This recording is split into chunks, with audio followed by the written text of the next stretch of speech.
জানিয়ে দেব সর্বশেষ আপডেট বাংলা সংবাদ। শুরুতেই জানিয়ে দেব একটি গুরুত্বপূর্ণ ভয়ঙ্কর সংবাদ। ঢাকা সচিবালয়ে ভয়াবহ অগ্নিকাণ্ডে জড়িত ডক্টর ইউনূসের উপদেষ্টা নাহিদ।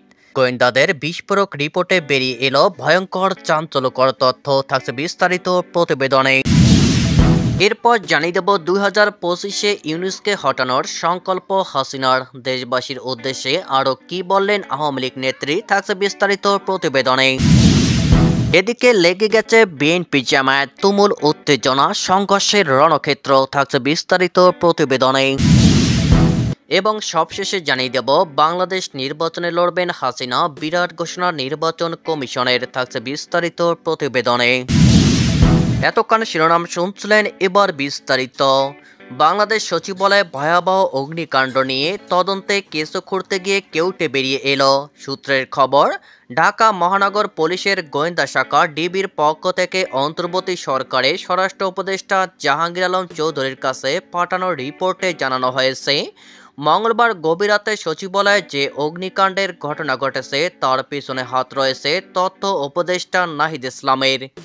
তার নির্দেশে বৈষম্য বিরোধী ছাত্র আন্দোলনের অন্যতম সমন্বয়ক হাসিব আল ইসলাম ও তার সঙ্গীরা সচিবালয়ে ঢুকে অগ্নিসংযোগ করেছে। সচিবালয়ের অগ্নিকাণ্ড নিয়ে জামায়াত ইসলামী ছাত্র সংগঠন, ইসলামী ছাত্র শিবিরের দুই শীর্ষ নেতা নাহিদ ও হাসিবের ফোনালাপের অডিও ক্লিপসও স্বরাষ্ট্র উপদেষ্টার কাছে পাঠানো হয়েছে। এ বিষয়ে স্বরাষ্ট্র উপদেষ্টা জাহাঙ্গীর আলম চৌধুরী এবং দুই অভিযুক্ত নাহিদ ইসলাম ও হাসিব আল ইসলাম কোনো মন্তব্য করতে চাননি। গত 25শে ডিসেম্বর রাত 1:50 নাগাদ বাংলাদেশ সচিবালয়ে 7 নম্বর ভবনের 6 তলায় আগুন লাগে। পরে সেই আগুন ছড়িয়ে পড়ে 7ম ও 8ম তলায়। দাউ দাউ করে জ্বলতে থাকে পুরো ভবন। বিধ্বংসী আগুনে পুড়ে ছাই হয়ে যায় একাধিক নথি। আগুন নিয়ন্ত্রণের জন্য ঘটনাস্থলে যায় দমকলের 19টি ইঞ্জিন। প্রায় 11 ঘন্টার চেষ্টায় আগুন নিয়ন্ত্রণে আসে। আগুন নেভাতে গিয়ে রাস্তায় ট্রাক চাপায় নিহত হন নয়ন নামে এক দমকল কর্মীর মৃত্যু হয়। সচিবালয়ের মতো গুরুত্বপূর্ণ জায়গায় আগুন নেভাতে দমকলের গড়িমসি মনোভাব এবং 6ষ্ঠ তলার দু প্রান্তে গেটে কিভাবে একই সঙ্গে আগুন লাগলো তা নিয়ে প্রশ্ন ওঠে। দমকলের বর্তমান এবং প্রাক্তন আধিকারিকদের এক বাক্যে জানিয়ে দেন, অগ্নিকাণ্ডের পেছনে নাশকতা ছিল। তাহলে একই সঙ্গে ভবনের দুই প্রান্তে থাকা দুটি গেটে একই সঙ্গে আগুন লাগার কথা নয়। আগুনে যে নথিপত্র পুড়িয়ে ছাড়কার হয়েছে তাই নয়, এমনকি সিসিটিভি ফুটেজও রহস্যজনকভাবে গায়েব হয়েছে। তদন্তে নেমে ঢাকা মহানগর পুলিশের গোয়েন্দারা সচিবালয়ে বেশ কয়েকজন নিরাপত্তা রক্ষীকে আটক করে জিজ্ঞাসাবাদ করেন। তাদের জেরা করেই বিশেষ সূত্র পান। ওই নিরাপত্তার রক্ষীরা জানান, ঘটনার দিন বিকালে বৈষম্যবিরোধী ছাত্র আন্দোলনের অন্যতম সমন্বয়ক হাসিব আল ইসলামকে সচিবালয়ের তথ্য উপদেষ্টা নাহিদ ইসলামের ঘরে দেখা গিয়েছিল। ছুটির দিন থাকা সত্ত্বেও তথ্য উপদেষ্টার বিশেষ অনুমতিতে হাসিবকে সচিবালয়ে ঢুকতে দেওয়া হয়েছিল। ওই তথ্য পাওয়ার পরেই হাসিবকে গত কয়েকদিনের কল রেকর্ড সংগ্রহ করে বিস্ফোরক তথ্য পান গোয়েন্দারা। দুজনের হোয়াটসঅ্যাপে কথোপকথনের স্ক্রিনশট খতিয়ে দেখে চমকে যান তারা। এরপরেই নিশ্চিত হন, শেখ হাসিনার বিরুদ্ধে দুর্নীতির তথ্য প্রমাণ না পাওয়ার বিষয়টি ধামাচাপা দিতে ইচ্ছাকৃতভাবেই সচিবালয়ে আগুন ধরানো হয়েছিল, যাতে দেশবাসীকে বোঝানো যায় আওয়ামী লীগ নেতৃত্ব দুর্নীতির তথ্য আড়ালেই এই অগ্নিকাণ্ড ঘটিয়েছে। উল্লেখ্য, শেখ হাসিনা উচ্ছেদ আন্দোলনের সময়ও ঢাকা মেট্রো রেল এবং রামপুরায় বাংলাদেশ টিভির ভবনে অগ্নিসংযোগ করেছিলেন হাসিব। পরে এক টিভি চ্যানেলে ওই অপকর্মে জড়িত থাকার কথা স্বীকারও করেছিল। প্রতিবেদনটি সংগ্রহ করা হয়েছিল এই মুহূর্তে অনলাইন নিউজ থেকে। নিউজটি কতটুকু সত্য তা আপনারাই যাচাই করবেন। 2025-এ মোহাম্মদ ইউনূস সরকারের পতনের সংকল্প ঘোষণা করলেন শেখ হাসিনা। দেশবাসীকে বাংলাদেশ আওয়ামী লীগের সভাপতি হাসিনা খ্রিস্টীয় নতুন বছর 2025-এর শুভেচ্ছা জানিয়েছেন। তিনি বলেছেন, স্বাভাবিকভাবেই আমার প্রত্যাশা থাকবে নতুন বছরের যাত্রার মধ্য দিয়ে বাংলাদেশ সামনের দিকে এগিয়ে যাবে। বাংলার জনগণ সুখী, সমৃদ্ধি ও শান্তিতে বসবাস করবে। কিন্তু এই প্রত্যাশার সঙ্গে প্রাপ্তির সম্ভাবনা যে ক্ষীণ থেকে ক্ষীণতর হয়ে যাচ্ছে তা আমাদের আশাহত করে। তার কথায় 2024 জুলাই মাসে শিক্ষার্থীদের আন্দোলনের আড়ালে দেশি বিদেশি ষড়যন্ত্রের মাধ্যমে সাংবিধানিকভাবে বৈধ সরকারকে হটানোর মধ্য দিয়ে একটি অসাংবিধানিক অবৈধ ও অগণতান্ত্রিক গোষ্ঠী রাষ্ট্র ক্ষমতা দখল করেছে। তারা অবৈধভাবে ক্ষমতা দখলের পরপরই রাষ্ট্রযন্ত্রকে খেলনচলে বদলে ফেলে।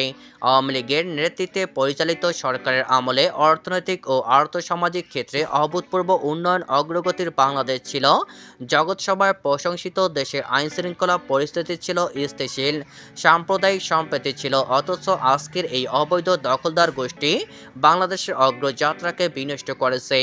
আইনশৃঙ্খলা পরিস্থিতি একেবারে তলানিতে, খুন, ছিনতাই, রাজাহানি, ডাকাতি প্রভৃতি নিত্য নৈমিত্তিক ঘটনা। মানুষের জানমালের কোনো নিরাপত্তা নেই, সাম্প্রদায়িক সম্প্রীতি গভীর সংকটে।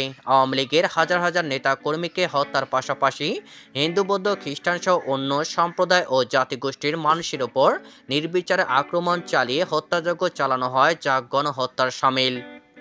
বাংলাদেশ জামায়াতে ইসলামীকে উদ্দেশ্য করে বিএনপির সিনিয়র যুগ্ম মহাসচিব অ্যাডভোকেট রুহুল কবির রিজভী বলেছেন, গত 5 আগস্টের পর একটি রাজনৈতিক দলের আত্মসাৎ দেখেছে জনগণ। কারা পায়ে রক কাটে তাদের চেনে জনগণ। ঘোলা পানিতে মাছ শিকারের চেষ্টা করছে 71-এর বিরোধিতাকারী জামায়াত। রোববার 29 ডিসেম্বর রাজধানীর শেরেবাংলা নগরে বিএনপির প্রতিষ্ঠাতা জিয়াউর রহমানের কবরে শ্রদ্ধা নিবেদন শেষে তিনি এসব কথা বলেন। রুহুল কবির রিজভী বলেন, শেখ হাসিনার আমলে যারা লুট করেছে সেই এস আলমের উত্তরসূরি হয়ে ব্যাংক দখল করেছে অনেকে। বড় বড় কথা বলে বিএনপির নামে কলঙ্ক লেপন করেছে।